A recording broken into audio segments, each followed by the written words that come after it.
Flamengo líder não tem 13 letras, mas depois da 13ª rodada do Brasileirão, esse é o cenário atual do campeonato. Galera do All Sport, eu sou o Igor Siqueira, repórter do UOL, e esse aqui é mais um resumo da rodada e a gente vai falar para vocês o que de mais importante teve nessa rodada do Brasileirão, que tem o time do Tite como líder do campeonato.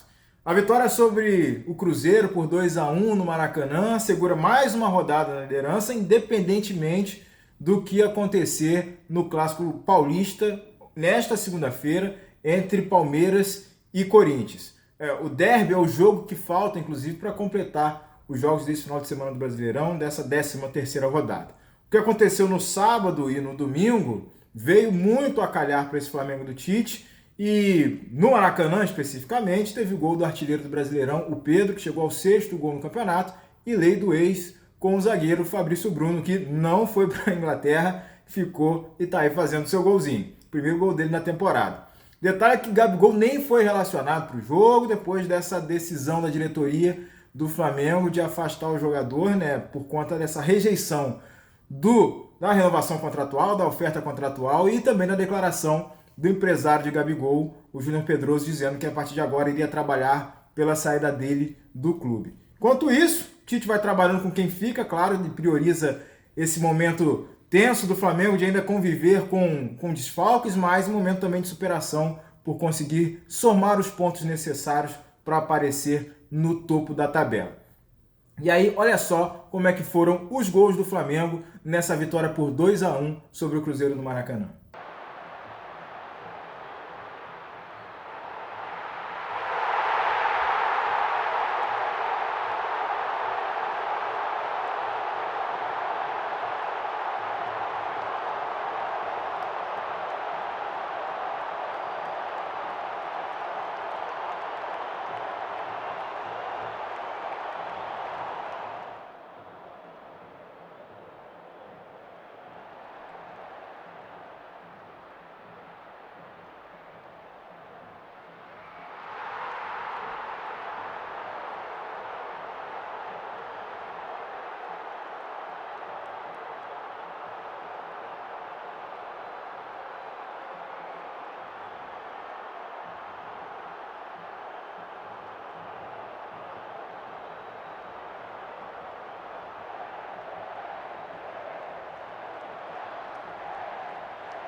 O Flamengo abriu 3 pontos em relação ao Botafogo, porque o Alvinegro empatou em 1-1 no Clássico com o Vasco, sábado, em São Januário. E aí, 1 ponto para cada lado, né? Só que quem levou mais pontos nesse jogo foi o Tietê.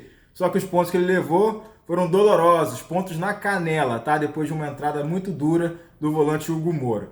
Tá aí na foto aí como é que ficou a canela do Tietê depois dessa entrada do Hugo Moura, e detalhe que o jogador do Vasco só levou o cartão amarelo, a arbitragem no campo entendeu que era jogar só de cartão amarelo, e o VAR também concordou com essa decisão e mandou o jogo seguir, não aplicou o cartão vermelho depois desse estrago aí na canela do Tietê. Mas olha só como é que foram os gols do Clássico: Botafogo 1, Vasco 1, né? Vasco 1, Botafogo 1, porque o jogo foi em São Januário, nesse jogo que mexeu um pouco em relação à disputa do Campeonato Brasileiro nesse momento.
Botafogo passou momentaneamente para o segundo lugar porque o São Paulo jogou bem demais no Morumbi e venceu o Bahia de Rogério Ceni por 3-1.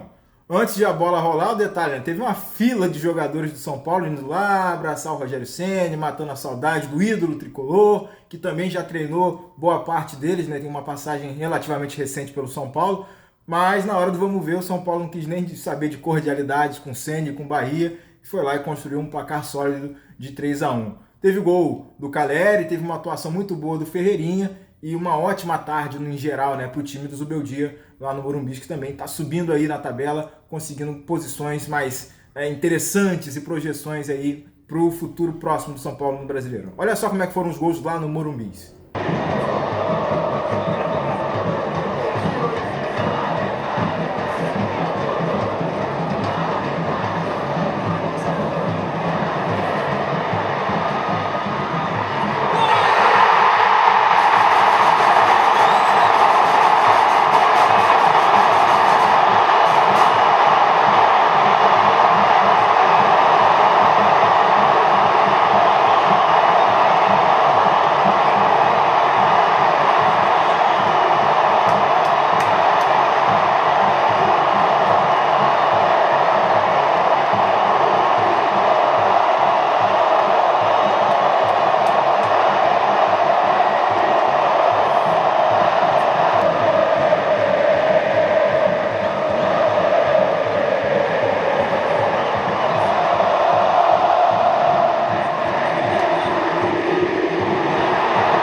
Se a galera da parte de cima da tabela tá na expectativa aí em relação ao Palmeiras, né, o que o Palmeiras vai fazer nessa segunda-feira contra o Corinthians, a turma lá da zona de rebaixamento tá de olho, claro, como é que vai se sair o time do Antônio Oliveira, o time do Corinthians, que nesse momento chega nesta segunda-feira como penúltimo colocado do Brasileirão.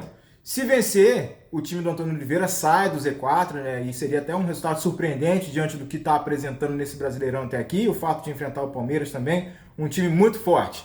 Mas, de qualquer forma, esse cenário ainda está muito embolado para o Corinthians e para os demais times que estão lá na chamada zona da confusão, como costumava dizer o técnico Vanderlei Luxemburgo. O cenário mais positivo nessa galera aí perto do Z4 foi para o Grêmio, porque o Grêmio ganhou do Fluminense de 1-0, e a essa altura, né, com a situação que está, 1-0 é uma tremenda de uma goleada.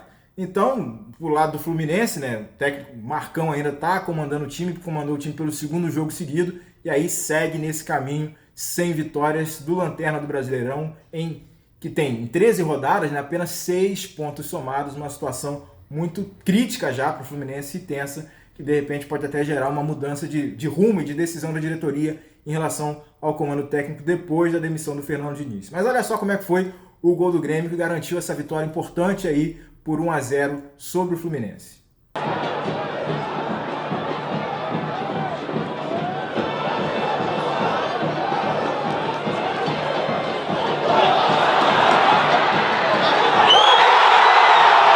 O placar que mais se repetiu nessa rodada foi o placar de 1-1, um empate por 1-1, que acabou travando algumas possibilidades de mudanças mais drásticas na tabela do Brasileirão nessa 13ª rodada. Teve 1-1, como eu já falei, no Vasco contra o Botafogo, teve 1-1 também do Cuiabá contra o Red Bull Bragantino, do Atlético Mineiro em casa contra o Atlético Goianiense e teve também 1-1 Criciúma contra o Internacional. E aí, diante disso tudo, vamos ver agora como está a classificação do Brasileirão depois dessa 13ª rodada, com 9 dos 10 jogos da rodada já tendo sido disputados. A classificação do Brasileirão está assim, portanto. O Flamengo é o líder no primeiro, colocado com 27 pontos. Botafogo está em segundo com 24 pontos. O Bahia em terceiro também com 24 pontos, mais perto do Botafogo no saldo de gols. Palmeiras, por enquanto, está em quarto com 23 pontos, mas como a gente já falou, ainda joga nessa segunda-feira. O Atlético Paranaense é o quinto colocado com 22 pontos. O São Paulo entrou no G6, está com 21 pontos e é o sexto. Em sétimo está o Cruzeiro com 20 pontos. E em oitavo, Fortaleza subiu 3 posições nessa rodada, está também com 20 pontos. Red Bull Bragantino é o nono com 19 pontos. O Internacional com 18 pontos está em décimo e fecha aí a primeira metade da tabela do Brasileirão. Na segunda metade da tabela, o Atlético Mineiro é o 11º colocado com 18 pontos. O Juventude, 12º com 16 pontos. O Criciúma é o 13º com 13 pontos. O Cuiabá é o 14º também com 13 pontos. O Vitória é o 15º com 12 pontos. O Vasco é o 16º, o primeiro time fora do Z4, com 11 pontos no momento. E aí, na zona de rebaixamento, Atlético Goianiense é o 17º com 11 pontos. O Grêmio é o 18º, agora com 10 pontos, ganhou aí depois de muito tempo. E o Corinthians é o 19º, por enquanto, com 9 pontos. Na lanterna, por último, o Fluminense é o 20º, com 6 pontos conquistados em 13 rodadas. E aí, para você, o que você achou de melhor e mais legal nessa rodada do Brasileirão? E quem foi o pior também da rodada do Brasileirão? Comenta aí, deixa nos comentários, participa você aqui com a gente, é muito importante no nosso canal aqui do All Sport. Gostou desse vídeo? Deixa o like aí, se inscreve também no nosso canal, ativa as notificações, compartilha esse vídeo para mais pessoas e a gente volta na semana que vem com mais um resumo da rodada. Um abraço a todo mundo, hein? Uau!